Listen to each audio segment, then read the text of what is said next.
Hello दोस्तों, this is doctor Priyanka and welcome back to my channel. तो आज हम बात करने वाले हैं क्या आयुर्वेदिक सूडो साइंस है।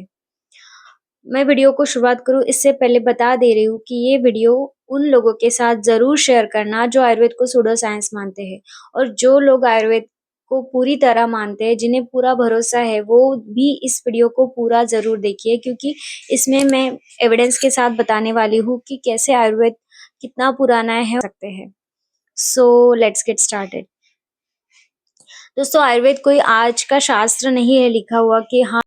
आयुर्वेद का सबसे पहला जो उल्लेख आता है वो आता है ऋग्वेद में। उसके बाद आयुर्वेद का उल्लेख आया है अथर्ववेद में, और अथर्ववेद का ही उपवेद करके आयुर्वेद को माना गया है।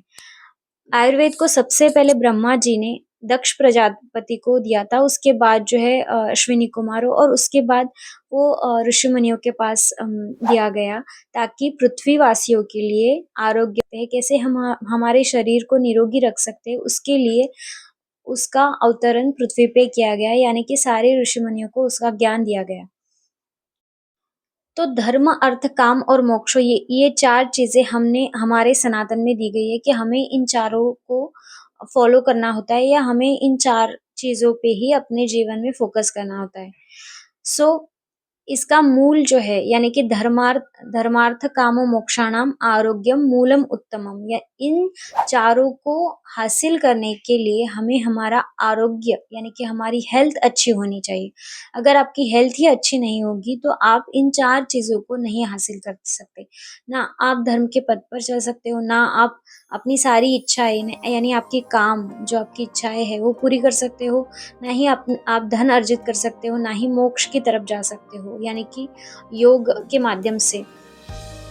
इन चारों चीजों के लिए सबसे ज्यादा जरूरी है कि आपका आरोग्य अच्छा रहे, और आरोग्य को अच्छा रखने के लिए आयुर्वेद का अवतरण हुआ है हमारे लिए। तो जो लोग आयुर्वेद को सूडो साइंस मानते हैं, मुझे लगता है उन्हें एक बार जाके ऋग्वेद को पढ़ लेना चाहिए। उन्हें पहले अपने वेदों को पढ़ लेना चाहिए कि उसमें कौन सा ज्ञान दिया हुआ है। हम मॉडर्न और वेस्टर्न चीज़ों को तो बहुत जल्दी एक्सेप्ट कर लेते हैं। अगर उन लोगों ने बोल दिया कि हाँ ये चीज़ इस पे काम करेगी, तो हम उन पे आँख बंद के भरोसा कर लेते हैं। बट वही हमारे जब शास्त्रों की बात आती है, हमारे आयुर्वेद की बारी आती है, या कोई भी हमारा जो धर्म से रिलेटेड शास्त्र है, उन चीज़ों की बारी आती है, तो हमें उस पर बिल्कुल भी भरोसा नहीं होता। That is our Indian nature, क्योंकि हमें अंग्रेज़ों ने जाते हुए ये सारी चीज़ें गिफ्ट में दी है कि हम जल्दी अपनी ही चीज़ों पे, अपनी ही संस्कृति पे, अपनी ही इंडियन कल्चर पे भरोसा नहीं करते।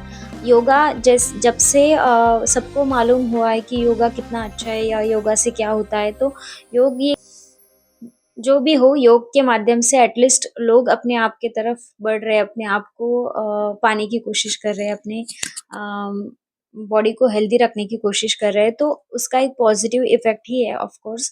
बट योग तो एक सिर्फ पार्ट है आयुर्वेद का। अष्टांग योग एक सिर्फ एक ब्रांच है आयुर्वेद की। मेन जो है उसमें अष्टांग आयुर्वेद आते हैं, यानी कि सारी चीजों का ज्ञान आयुर्वेद में दिया हुआ है। आपके शरीर का, शल्यशाला के, यानी कि आपकी सर्जरी, ईएनटी, सब कुछ, सारी जो चीजें हैं वो आयुर्वेद में पहले से ही एक्सप्लेन करी हुई है। और फिर भी हम आयुर्वेद को सूडो साइंस बोलते हैं। तो मुझे कभी कभी बहुत हंसी भी आती है और बुरा भी लगता है कि ऐसे भी लोग हैं जो हमारी जो भारत भूमि है उस पे जन्म लेके भी हमारे ही शास्त्रों पे उंगली उठाना, जो हमारे एंसेस्टर्स ने, यानी हमारे पूर्वजों ने हमारे लिए संभाल के रखा, उन चीज़ों पे डाउट करना, उन चीज़ों पे भरोसा ना करना, वो सबसे बड़ी गलती है। कि हम कितने ज़्यादा मॉडर्नाइज और वेस्टर्नाइज हो चुके हैं कि हमें अपने ही शास्त्रों पे भरोसा नहीं रहा। प्लीज़ ये वीडियो उन लोगों के साथ ज़रूर शेयर करना कि आयुर्वेद कोई सूडो साइंस नहीं है, वो बहुत पुरातन है, जैसे सनातन है।